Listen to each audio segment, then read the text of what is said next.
സുഹൃത്തുക്കളെ, രൂപീകരണത്തിന് ശേഷവും രാഷ്ട്രീയ സ്വയം സേവക സംഘം മഹത്തായ ലക്ഷ്യത്തോടെയാണ് പ്രവർത്തിച്ചത്. രാഷ്ട്രനിർമ്മാണം എന്നതായിരുന്നു ആ ഉദ്ദേശ്യം. ഈ ലക്ഷ്യപ്രാപ്തിക്കായി സംഘം തിരഞ്ഞെടുത്ത മാർഗം വ്യക്തി നിർമ്മാണത്തിലൂടെ രാഷ്ട്രനിർമ്മാണം എന്നതായിരുന്നു. ഈ മാർഗത്തിൽ ശക്തമായി മുന്നേറുന്നതിന് തിരഞ്ഞെടുത്ത പ്രവർത്തന പദ്ധതി ദിവസവും ചിട്ടയായി നടക്കുന്ന ശാഖ എന്നതായിരുന്നു. സുഹൃത്തുക്കളെ, പരമപൂജനീയായ ഡോക്ടർ ഹെഗ്ഡേവാർജിക്ക് അറിയാമായിരുന്നു, നമ്മുടെ രാഷ്ട്രം ശക്തമാകുന്നത് ഓരോ പൗരന്റെ മനസ്സിലും രാഷ്ട്രത്തോടുള്ള ഉത്തരവാദിത്വം നിറയുമ്പോഴാണെന്ന്. രാജ്യം മുന്നേറുന്നത് ഭാരതത്തിലെ ഓരോ പൗരനും രാജ്യത്തിനായി ജീവിക്കാൻ പഠിക്കുമ്പോഴാണെന്ന്. അതിനായി അദ്ദേഹം വ്യക്തി നിർമ്മാണ പ്രക്രിയയിൽ നിരന്തരം ഇടപെട്ടു. അദ്ദേഹത്തിൻ്റെ രീതികളും വ്യത്യസ്തമായിരുന്നു. പരമപൂജനീയ ഡോക്ടർ ഹെഡ്ഗേവാർജി ഇത് നാം പല പ്രാവശ്യം കേട്ടിട്ടുണ്ട്.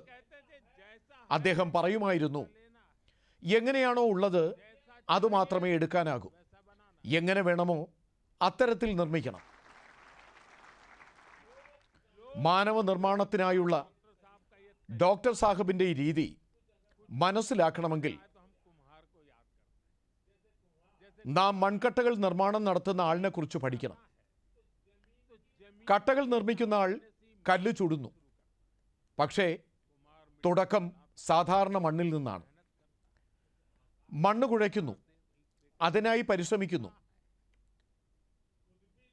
മണ്ണിന് പല രൂപങ്ങൾ നൽകുന്നു, ചൂടാക്കുന്നു, സ്വയം ചൂട് സഹിക്കുന്നു, മണ്ണിനെ ചൂടാക്കുന്നു, പിന്നീട് കല്ലുകൾ ഉണ്ടാക്കി അതുപയോഗിച്ച് മികച്ച കെട്ടിടങ്ങൾ നിർമ്മിക്കുന്നു. ഇതായിരുന്നു ഡോക്ടർ സാഹിബിൻ്റെ രീതി.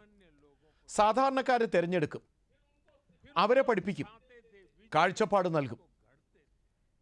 ഇത്തരത്തിൽ രാഷ്ട്രഹിതത്തിനായി സ്വയം സേവകരെ തയ്യാറാക്കും. സംഘത്തെക്കുറിച്ച് പറയാറുണ്ട്, സാധാരണക്കാർ ഒരുമിച്ച് അസാധാരണ പ്രവർത്തനങ്ങൾ നടത്തുന്നുവെന്ന്.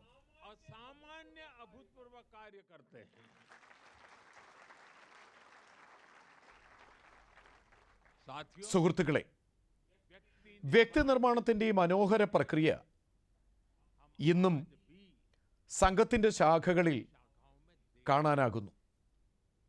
സംഘശാഖാ മൈതാനം പ്രേരണാഭൂമിയാണ്.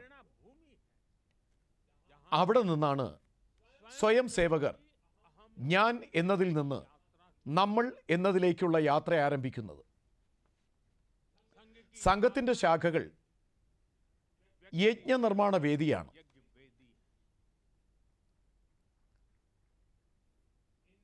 ഈ ശാഖകളിൽ വ്യക്തികളുടെ ശാരീരികവും മാനസികവുമായ സാമൂഹികമായ വികസനം സാധ്യമാകുന്നു. സ്വയം സേവകരുടെ മനസ്സിൽ രാഷ്ട്രസേവനമെന്ന ഭാവന ഓരോ ദിവസവും തഴച്ചു വളരുന്നു. അതിനായി ത്യാഗവും സമർപ്പണ ഭാവനയും നിറയുന്നു.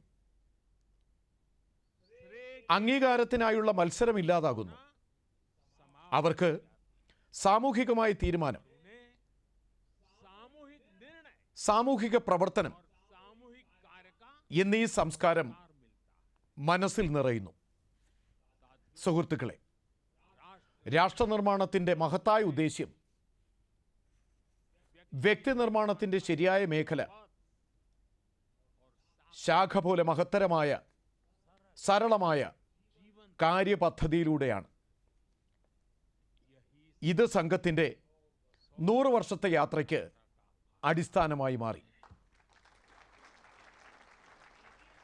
ഈ സ്തംഭങ്ങളിൽ ഉയർന്നു നിന്നാണ് സംഘം ലക്ഷക്കണക്കിന് സ്വയം സേവകരെ വാർത്തെടുത്തത്. അവർ വിവിധ മേഖലകളിൽ രാജ്യത്തിനായി പ്രവർത്തിക്കുന്നു. രാജ്യത്തെ മുന്നോട്ട് നയിക്കാൻ അവർ നിരന്തരം പരിശ്രമിക്കുന്നു. സമർപ്പണ ഭാവനയോടെ സേവന തത്പരതയോടെ, രാഷ്ട്രത്തിനായുള്ള സാധനയോടെ.